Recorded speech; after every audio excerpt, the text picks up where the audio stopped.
मेरे इंतहाई मोअज़्ज़ज़ मेहमान सरदार अतीक अहमद खान साहब, साबिक़ वज़ीर आज़म आज़ाद कश्मीर, प्रोग्राम में मुझे ज्वाइन कर रहे हैं। मैं बेहद शुक्रगुजार हूँ सर आपके वक्त की। जो कुछ हम नेपाल में देख रहे हैं, अब नेपाल में कामयाबी हुई, फिर उसके बाद जनरेशन ज़ी भारत में जिस तरह से बाहर आ रही है, सर क्या कहते हैं आप, लद्दाख में जो कुछ हुआ, जो कुछ चल रहा है वो आप देख रहे हैं। भारतीय फोर्सेस ने एहतजाज को चलने के लिए बराह रास्त गोलियाँ चलाई, तहरीक के जो मौर्रिक हैं सोनम वांग उनको गिरफ्तार किया गया। मोदी ताकत के जोर पर जो अवामी राय है वो कुचलने में कामयाब हो जाएंगे, आपको लगता है? जी बहुत शुक्रिया। देखिए ये जो मोदी का हिंदुस्तान है और उसका रजीम है, उस पर अगर आप किसी भी हिस्से में गौर करें तो आपको अंदाज़ा होगा मकबूजा कश्मीर में ख़ास तौर पर 2019 के बाद जब कश्मीर की हैसियत को तब्दील किया गया, डेमोग्राफिक कम्प्लेक्शन को तब्दील किया गया, आबादी के तनासब को बिगाड़ने की कोशिश की गई, तो मोदी का ख्याल ये था कि मसला हमेशा के लिए ख़त्म हो जाएगा। और वैसे भी वो ये समझते हैं कि शिमला माहदे के बाद ये मामला दो तरफा ताल्लुकात का मामला है, बैनुल-अक़वामी मसला रहा नहीं है, तो इसको हम किसी तरह ज़ोर से दबाएं। 10 लाख के करीब फौज, न्यूयॉर्क का एडिटोरियल ये कहता है कि फ़ौज की तादाद 8 लाख के करीब है और अभी इस अरसे में 50-60 हज़ार फौजियों का इजाफा हुआ है। इस सारी बात के बावजूद अगर आप देखें, लद्दाख में देखें तो अभी कर्फ्यू लगा दिया गया है, वहाँ मकान गिरा दिए गए हैं, कत्ल गारत गरी हो गई है, इमारतें तबाह कर दी गई हैं, लोग सड़कों पर हैं और मुतालबा क्या कर रहे हैं? मुतालबा ये कर रहे हैं कि 5 अगस्त 2019 के बाद आपने जो हमारा स्टेटस तब्दील किया है उसको बहाल करें, हमारी स्टेट हुड बहाल करें, हमारा कश्मीर में होना बहाल करें। हम कश्मीरी हैं, हम हिंदुस्तानी नहीं हैं। तो ये जो फौजी जबर है, ये बेशुमार हरबों के बाद हिंदुस्तान इस नतीजे पर पहुंचा था, लेकिन बिलाखिर वो भी बुरी तरह नाकाम हो गया और हिंदुस्तानी फौज की मौजूदगी बजाते खुद इस बात का सबूत है।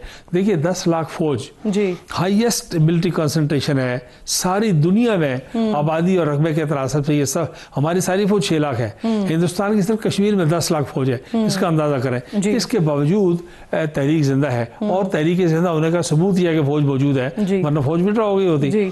तो ये जो लद्दाख में हो रहा है, कश्मीर में हो रहा है और बांग्लादेश में आपने देखा कि हिंदुस्तान ने वहाँ जाके कहा, मोदी ने, कि बांग्लादेश हमने अलग करवाया है, लेकिन आपने देखा कि वहाँ हालात किस तरह तब्दील हुए। तो ये जो खित्ते के जितने ममालिक हैं, छोटे ममालिक थे जो हिंदुस्तान के माशी और सियासी पंजे में थे, ये अब उससे आज़ाद हो रहे हैं, रहा हो रहे हैं। 7 सिस्टर्स को आप देखें, वहाँ पर आप देखें सारी माओइस्ट इकॉनमी जो है वो सिलसिला चल रहा है। और फिर हिंदुस्तान इस अरसे में बहुत बेनकाब हुआ, कनाडा में क्या हुआ, कुलभूषण देव का क्या हुआ, अमेरिका में क्या हुआ। अच्छा सर, ये जो आप बात कर रहे हैं कि फौज की मौजूदगी, इस बात का वाज़ेह सबूत है कि कश्मीरियों ने जो स्पेशल स्टेटस को ख़त्म किया गया उसे कबूल नहीं किया। लेकिन अब जो कुछ हो रहा है लद्दाख में पिछले 1 हफ्ते से, उसके बाद आप मकबूजा कश्मीर में और दीगर इलाकों पर इसके असरात आता हुआ देख रहे हैं क्या? जी असरात मौजूद है, फौज की मौजूदगी। हमने गुजारिश की कि इस बात को कोई आदमी कहता है कि तहरीक कमजोर हो गई,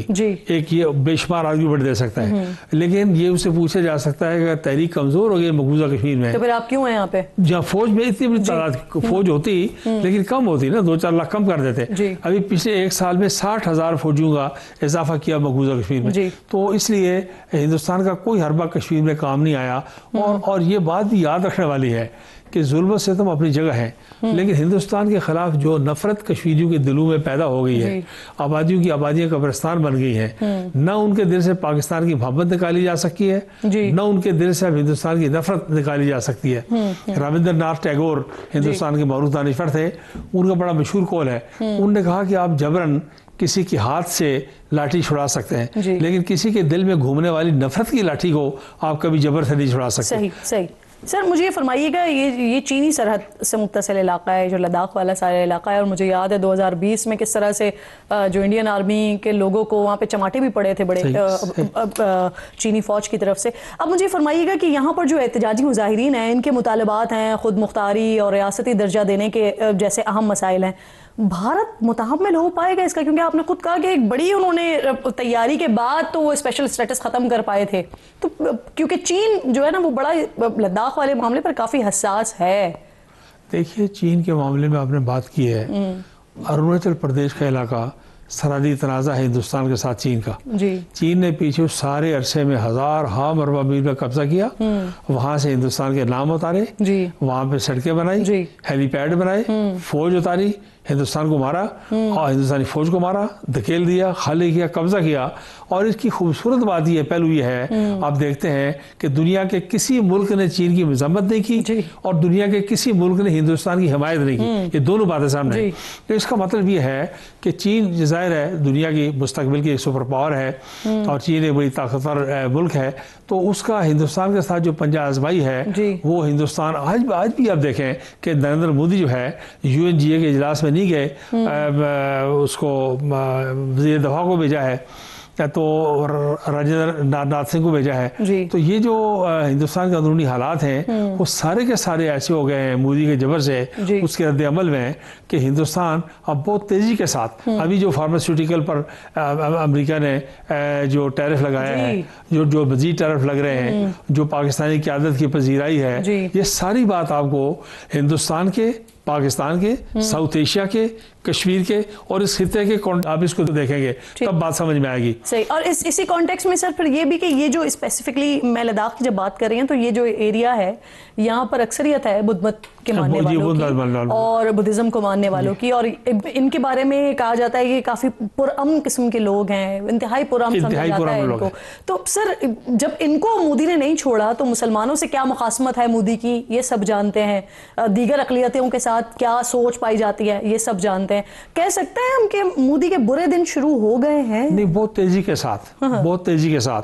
अगर आप खालिस्तान के रेफरेंडम को देखें तो कनाडा के साथ कितने अच्छे ताल्लुकात हैं, बरतानिया के साथ हिंदुस्तान के कितने अच्छे ताल्लुकात हैं, लेकिन वो रेफरेंडम को नहीं रोक सके।